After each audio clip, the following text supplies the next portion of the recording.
আজকের এই বিকশিত বাজেটের জন্য ত্রিপুরা রাজ্যের আদরণীয় মুখ্যমন্ত্রী ডক্টর মানিক সাহা,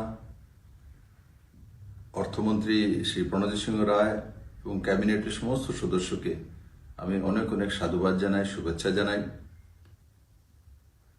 বিগত যে বাজেট ছিল 27,405 কোটি টাকার বাজেট ছিল, আর আজকের যে বাজেট প্রস্তুত হয়েছে সেটা 32,423।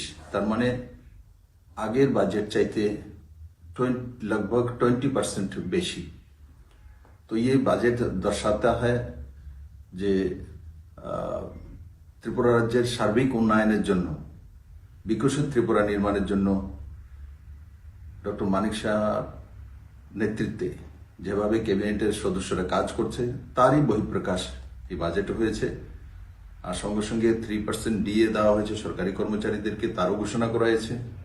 ত্রিপুরাতে বড় মাত্রায় সরকারি কর্মচারী রয়েছে, এরা যখন লাভান্বিত হয় সে টাকাটা বাজারে আসে, আমাদের কাছেও পৌঁছায় কোনো না কোনোভাবে। স্বাভাবিকভাবে এতে ত্রিপুরা মানুষ উপকৃত হবে।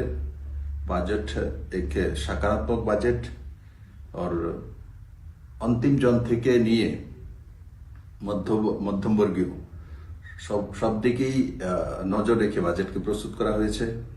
এই বাজেট নিশ্চিত ত্রিপুরা রাজ্যের অর্থনীতিকে ত্বরান্বিত করবে, আরো শক্তিশালী করবে, নজওয়ানদেরকে রোজগার নিয়ে আসবে। আমি এই বাজেট প্রস্তুতের জন্য আবারও আদরণীয় মুখ্যমন্ত্রী এবং তার ক্যাবিনেটকে অনেক অনেক শুভেচ্ছা জানাই, ত্রিপুরাবাসীকেও সাধুবাদ জানাই।